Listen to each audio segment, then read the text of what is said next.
सोचिए, अगर आपको वो इंसान बनने का मौका मिले जो अपने फील्ड में इतना मास्टर हो कि लोग कहते हैं ये तो जन्म से ही होशियार है।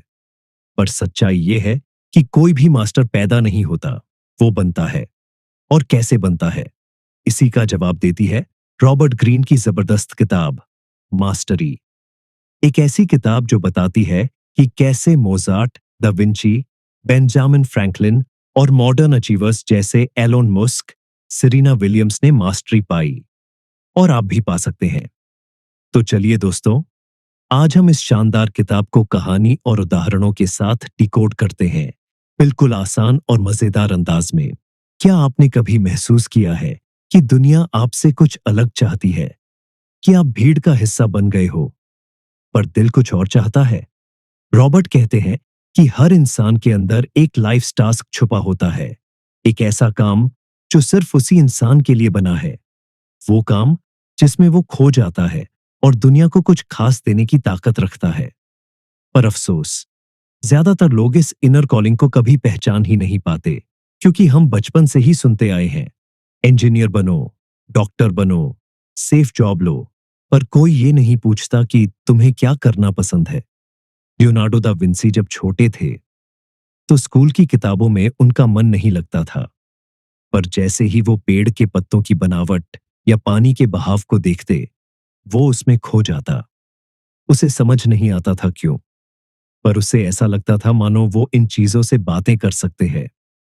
वो हर चीज को देखता, ऑब्जर्व करता, स्केच बनाता। उसे साइंस, आर्ट और नेचर तीनों में कनेक्शन दिखता था, और यही थी उसकी इनर कॉलिंग, जिसे उन्होंने पकड़ लिया। और फिर उन्होंने जो पेंटिंग्स, इन्वेंशंस और आइडियाज दिए, वो आज भी इंसानियत की ऊंचाई दिखाते हैं। अब सोचिए, आपके अंदर भी कोई ऐसा पैशन है जो आपने दबा रखा है, कोई ऐसा काम जो आप बिना थके, बिना पैसे की परवाह किए सिर्फ खुशी के लिए करते हो। शायद वो ड्राइंग हो, डांस हो, साइंस एक्सपेरिमेंट्स हो, बिजनेस आइडियाज हो, पर आपने उन्हें सीरियसली लिया ही नहीं। क्यों? क्योंकि सोसाइटी ने कहा, इससे क्या फायदा। पर रॉबर्ट कहते हैं, आपकी सच्ची सफलता और मास्टरी उसी रास्ते में है जो आपकी नेचर से जुड़ा हो, यानी वो काम जो आपके अंदर की आग को बुझाने के बजाय और भड़काता है। अब आपसे 3 सवाल। पहला, बचपन में आपको क्या करना अच्छा लगता था, वो काम जिसमें आप वक्त भूल जाते थे? दूसरा, आज जब आप फ्री होते हैं तो क्या करते हो जो आपको शांति देता है? और तीसरा, ऐसा कौन सा काम है जिसमें आप नेचुरली अच्छे हो, चाहे लोगों ने नोटिस किया हो या नहीं? इन सवालों के जवाबों में ही आपका लाइफ टास्क छुपा हो सकता है। माइकल जैक्सन जब सिर्फ 5 साल का थे तो उन्होंने स्टेज पर गाना गाया और पूरी दुनिया को चौंका दिया। उन्हें पता था, यही है मेरा रास्ता, और फिर उन्होंने कभी पीछे नहीं देखा। हर इंसान में ऐसा कुछ है, बस फर्क यह है कि कुछ लोग सुनते हैं और कुछ इग्नोर कर देते हैं। तो अब सवाल ये नहीं है कि आपके पास टैलेंट है या नहीं, सवाल यह है, क्या आप अपने अंदर की आवाज को सुनने की हिम्मत रखते हो? क्या आप सोसाइटी की आवाज से ऊपर उठकर खुद से सच्चा हो सकते हो? और अगर हां, तो अगला कदम क्या है? क्योंकि अपने लाइफ टास्क को पहचानना तो सिर्फ पहला पड़ाव है। असल खेल तो वहां से शुरू होता है, जब आप उस रास्ते पर चलना शुरू करते हो। पर सवाल यह है, जब आप सीरियसली शुरुआत करते हो तो क्या करना चाहिए? कैसे सीखें, किससे सीखें और कहां से शुरू करें? अपने लाइफ टास्क को पहचानना एक स्पार्क होता है, पर अब आता है वो हिस्सा जहां सबसे ज्यादा लोग हार मान लेते हैं, दी अप्रेंटिसशिप फेज।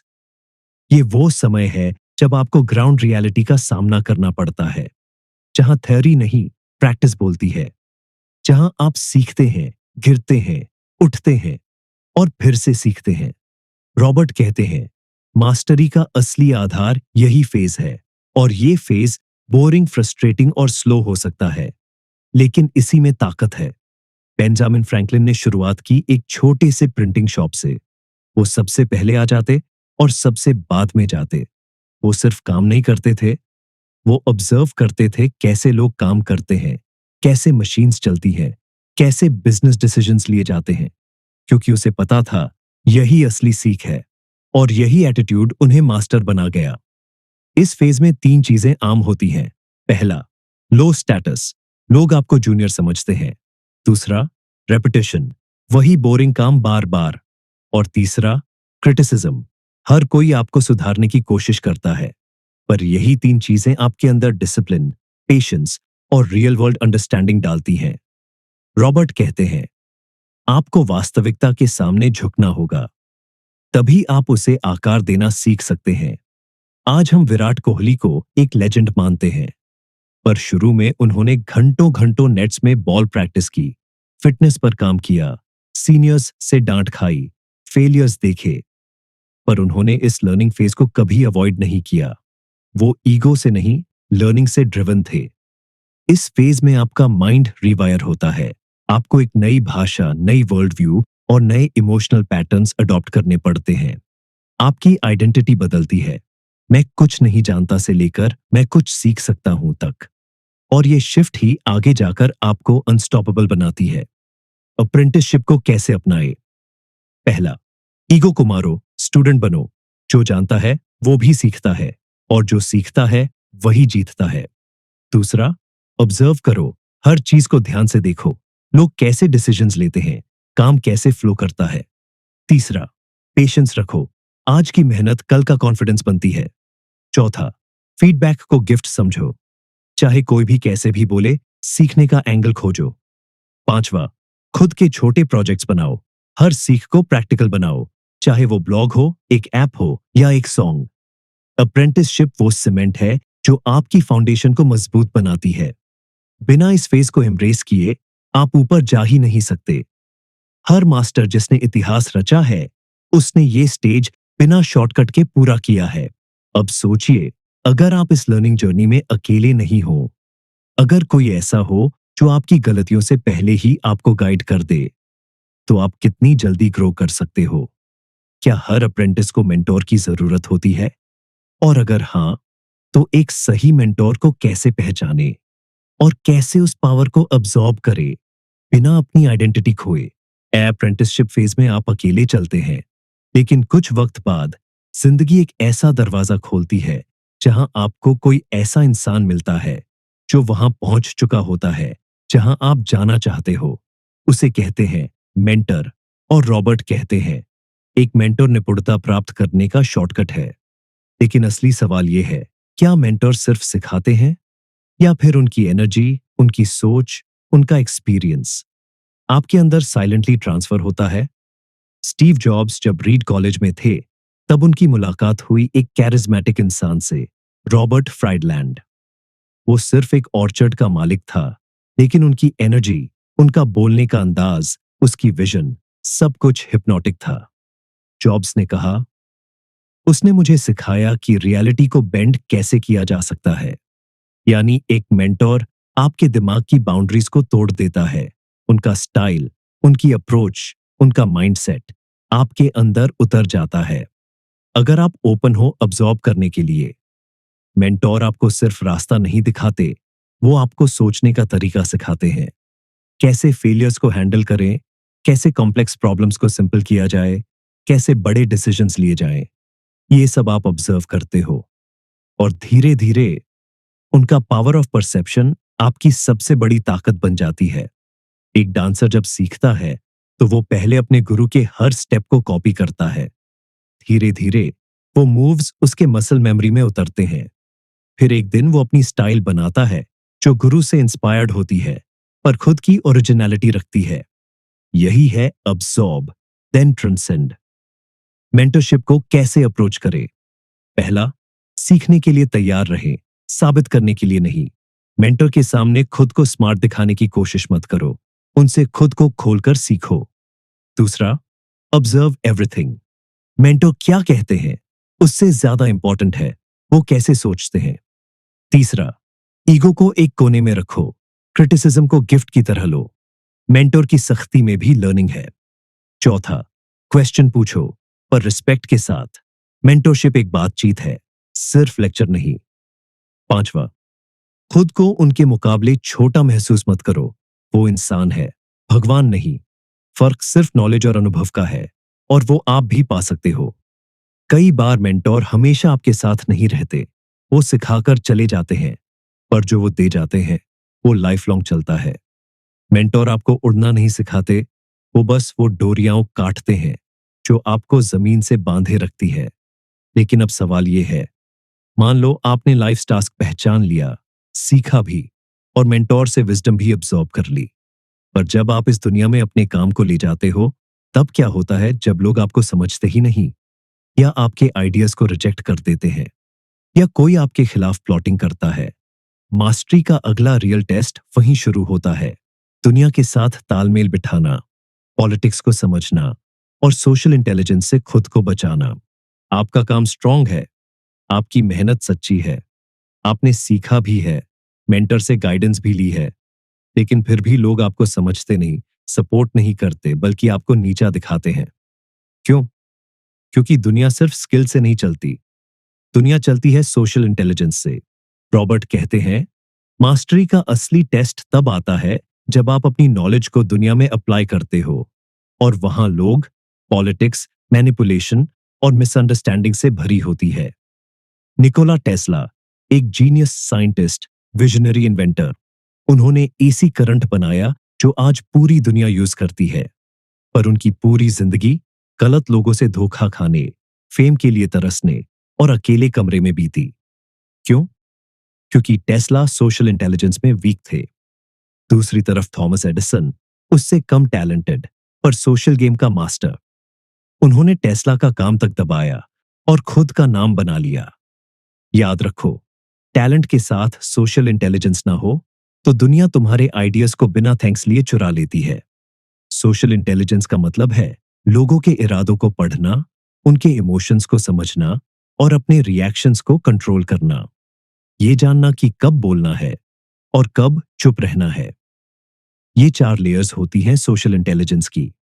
पहला, सेल्फ अवेयरनेस, अपने इमोशंस, रिएक्शंस और वर्ड्स को ऑब्जर्व करना। दूसरा, एम्पैथी, दूसरों की फीलिंग्स और इंटेंशंस को समझना बिना बोले। तीसरा, स्ट्रेटेजिक पेशेंस, हर चीज का जवाब तुरंत नहीं देना, सही टाइम पर देना। और चौथा, पावर डायनामिक्स को समझना, कौन क्या चाहता है, कौन किससे इन्फ्लुएंस होता है, ये देखना। एपीजे अब्दुल कलाम एक ब्रिलियंट साइंटिस्ट थे, पर उससे भी ज्यादा एक एम्पैथेटिक इंसान।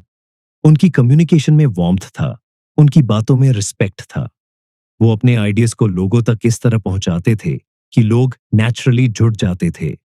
उन्होंने कभी किसी को नीचा दिखाने की कोशिश नहीं की, उन्होंने लोगों को ऊपर उठाया। और यही होती है असली सोशल इंटेलिजेंस। आपका टैलेंट तब तक पावरफुल नहीं होता जब तक वो लोगों के दिल को छू ना ले। सोशली स्मार्ट बनाने के तरीके: पहला, ऑब्जर्व मोर, रिएक्ट लेस, हर जगह सुनो, कौन क्या कह रहा है, क्यों कह रहा है। दूसरा, लोगों की ईगो को संभालो, सच बोलो, लेकिन तोड़ के नहीं, जोड़ के बोलो। तीसरा, पब्लिक में लोगों को रिस्पेक्ट दो, प्राइवेट में गाइड करो। चौथा, हर इंसान को यूजफुल समझो, हर कोई कुछ ना कुछ सिखा सकता है, चाहे वो जूनियर हो या सीनियर। पांचवा, अपनी इमोशंस को एक स्टेप पीछे से देखो, इंस्टेंट रिएक्शन से बचो, मैच्योरिटी वहीं होती है। सोशल इंटेलिजेंस आपको दुनिया से लड़ने नहीं, बल्कि उसे जीतने की कला सिखाती है, बिना दुश्मन बनाए। टैलेंट आपको ऊपर उठाता है, पर सोशल इंटेलिजेंस आपको टिकाए रखता है। अब सोचिए, आपने अपना पाथ खोजा, सीखा, मेंटर से विजडम लिया और सोशल स्किल्स भी डेवलप कर ली। तो क्या अब आप मास्टर बन गए? नहीं, अभी एक आखिरी लीप बाकी है। एक ऐसा स्टेज जहां आप सिर्फ एक्सपर्ट नहीं रहते, आप क्रिएटर बनते हैं। अब आप सिर्फ नॉलेज फॉलो नहीं करते, अब आप कुछ नया बनाते हैं जो दुनिया में पहले कभी नहीं था। सोचिए, आपने अपना पर्पस जान लिया है, आपने अप्रेंटिस बनकर स्किल्स सीखी है, मेंटर से विजडम लिया है और सोशल इंटेलिजेंस से लोगों से सही तरह से जुड़ना भी सीख लिया है। अब बारी है उस लीप की जहां आप बस सीखने वाले नहीं रहते, आप कुछ नया रचते हैं। रॉबर्ट कहते हैं, सच्ची रचनात्मकता अचानक प्रेरणा से नहीं, बल्कि गहरे तल्लीनता और साहसिक प्रयोग से आती है। क्रिएटिविटी कोई मैजिक ट्रिक नहीं होती, वो एक ऐसा रिजल्ट है जो लंबे समय तक गहराई से सोचने, एक्सप्लोर करने और रिस्क लेने से आता है। ऑल्बर्ट आइंस्टीन सालों तक क्लर्क की नौकरी करते रहे, पर उस दौरान वो शांति से सोचते रहे, कल्पना करते रहे। एक दिन उसने एक सरल सोच विचार किया, क्या होगा अगर मैं प्रकाश की गति से यात्रा करूं? और बस वहीं से शुरू हुई उनकी क्रिएटिविटी की जर्नी। उन्होंने फिजिक्स की दुनिया में ऐसी चीजें कह दी जो किसी ने पहले कभी सोची भी नहीं थी। क्रिएटिव एक्टिव फेज में आप नॉलेज को तोड़ते हो, पैटर्न्स को हटाते हो और अपने आइडियाज को रियलिटी में ढालते हो, क्योंकि अब आप सिर्फ स्टूडेंट नहीं, अब आप कंट्रीब्यूटर बन गए हो। अब आप सिर्फ सीखने नहीं आए हो, अब आप देने आए हो। एक नया थॉट, एक नया प्रोसेस, एक नया सॉल्यूशन। ये फेज आपको फ्लो स्टेट में ले जाता है, जहां टाइम उड़ जाता है, आप अपने अंदर खो जाते हो और जो निकलता है वो प्योर होता है, सोल से। विराट कोहली ने जब क्रिकेट शुरू किया था तो वो बाकी बल्लेबाजों की तरह ही खेलते थे, लेकिन फिर उन्होंने फिटनेस रिवॉल्यूशन लाया, एग्रेशन को कंट्रोल किया और मैच के बीच गेम रीडिंग माइंडसेट डेवलप किया। अब वो सिर्फ खिलाड़ी नहीं है, वो एक क्रिएटिव स्ट्रैटेजिस्ट है जो गेम को अपनी पेस पर चलाता है। यही होती है क्रिएटिव एक्टिव फेज, जहां आप दूसरों से इंस्पायर्ड नहीं होते, आप खुद इंस्पिरेशन बन जाते हो। कैसे पहुंचे इस फेज में? पहला, अपने कंफर्ट जोन से बाहर जाओ, नए एक्सपेरिमेंट्स करो, गलतियां करो, वहीं से नया निकलेगा। दूसरा, प्रैक्टिस के साथ प्ले करो, जो सीखा है उसे खेल की तरह यूज करो, अपनी वर्जन बनाओ। तीसरा, लॉन्ग फोकस टाइम दो, डिस्ट्रैक्शन हटा दो, डीप वर्क ही क्रिएटिविटी का जन्म स्थान है। चौथा, हर बार कुछ नया ट्राई करो, रूटीन से बाहर निकलो, हर बार कुछ नया जोड़ो। पांचवा, अपने इनर वॉइस पर भरोसा रखो। बहुत हो गया दूसरों को फॉलो करना, अब अपनी इंस्टिंक्ट को सुनो। क्रिएटिव एक्टिव फेज में आप खुद से कंपटीशन करते हो, दूसरों की जगह खुद को सरपास करना सीखते हो। यही वो फेज है जहां दुनिया कहती है, ये इंसान अलग है, ये मास्टर बन रहा है। लेकिन क्रिएटिविटी खुद में पावरफुल जरूर है, पर क्या ये हमेशा चलती रहती है? क्या ये इंस्पिरेशन कभी थकता नहीं? मास्टर बनने के लिए एक आखिरी कदम बाकी है, एक ऐसा स्टेट जहां आप अपने काम के साथ एक हो जाते हो, जहां आपकी बॉडी, माइंड और सोल बस एक डायरेक्शन में बहते हैं। तो सोचिए, क्या आप वो इंसान बनना चाहते हैं जिसे देखकर लोग कहते हैं, इसमें कुछ खास है, ये बॉर्न जीनियस है? या फिर आप खुद अपने मास्टर बनने का रास्ता बनाएंगे? मास्टरी, ये शब्द सुनते ही एक इमेज बनती है, एक ऐसा इंसान जो अपने काम में इतना एक्सपर्ट है कि वो बस करता नहीं, फ्लो करता है। कोई शॉर्टकट नहीं, कोई हैक नहीं। मास्टरी एक डीप इनर ट्रांसफॉर्मेशन है और यही है इस जर्नी का अंतिम पड़ाव। रॉबर्ट कहते हैं, मास्टरी तब होती है जब स्किल और सोल एक हो जाते हैं, जब आप सोचते नहीं, बस करते हैं और वो करना एक आर्ट बन जाता है। ब्रूस ली सिर्फ मार्शल आर्टिस्ट नहीं थे, वो एक मास्टर थिंकर और फिलोसोफर थे। उन्होंने कहा था, मुझे उस आदमी से डर नहीं लगता जिसने एक बार 10,000 किक का अभ्यास किया है, बल्कि मुझे उस आदमी से डर लगता है जिसने एक किक का 10,000 बार अभ्यास किया है। ब्रूस ली ने अपने हर मूवमेंट को इतने डीप लेवल पर प्रैक्टिस किया कि वो उनके बॉडी का हिस्सा बन गया। मास्टरी का मतलब है मूवमेंट से पहले इंटेंशन और इंटेंशन से पहले अवेयरनेस। मास्टरी की 3 साइकोलॉजिकल स्टेजेस। पहला, इंट्यूटिव रिस्पॉन्स। अब डिसीजन सोचकर नहीं, इंस्टिंक्ट से आते हैं, जैसे किसी म्यूजिशियन का हाथ खुद ब खुद सही नोट पर पहुंचता है। दूसरा, फ्लो स्टेट। आप भूल जाते हैं टाइम को, लोगों को, यहां तक कि खुद को भी, बस काम और आप एक हो जाते हैं। तीसरा, टाइमलेस इंपैक्ट। आपका काम एक ऐसा प्रभाव छोड़ता है जो समय से बड़ा होता है, जैसा कि राइट ब्रदर्स, वैन गॉग या आर्यभट्ट ने किया। सचिन ने 20 साल से ज्यादा एक ही चीज को रिफाइन किया, क्रिकेट को। हर शॉट, हर मूवमेंट एक तपस्वी की साधना जैसी। लाखों डिस्ट्रैक्शंस, फेम, प्रेशर के बावजूद उन्होंने कभी अपने कोर फोकस को नहीं छोड़ा। मास्टरी का मतलब ये नहीं कि आप परफेक्ट हो गए। मास्टरी का मतलब ये है कि आप इंप्रूवमेंट से कभी पीछे नहीं हटे। मास्टरी की ओर कैसे बढ़े? पहला, लॉन्ग टर्म विजन रखो, क्विक फेम नहीं, डीप इंपैक्ट का सोचो। दूसरा, बोर्डम को एम्ब्रेस करो, रिपीट करना मास्टरी का पहला नियम है। तीसरा, फीडबैक को गोल्ड की तरह लो। हर क्रिटिसिज्म को इंप्रूवमेंट का टूल बनाओ। चौथा, ऑब्सेसिव फोकस डेवलप करो। हर डिस्ट्रैक्शन को हटाकर सिर्फ एक डायरेक्शन में लगो। पांचवा, लाइफ लॉन्ग स्टूडेंट माइंडसेट रखो। मास्टर वही होता है जो कभी खुद को कंप्लीट नहीं मानता। मास्टरी रेयर है, इसलिए वैल्यूबल है। ये सिर्फ गोल नहीं है, ये एक स्टेट ऑफ बीइंग है। जब आप सिर्फ काम नहीं करते, आप अपने काम से दुनिया बदल देते हो।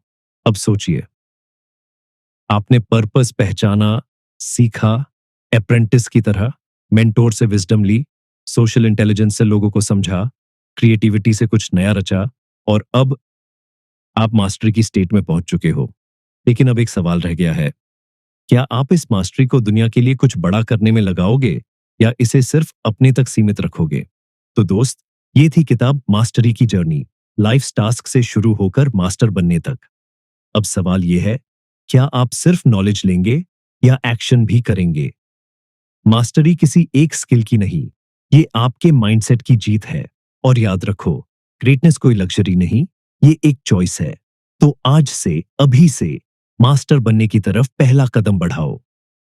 अगर आपको ये वीडियो अच्छा लगा तो इसे लाइक करें, हमारे चैनल को सब्सक्राइब करें और कमेंट में जरूर बताइए कि वीडियो में आपको क्या अच्छा लगा।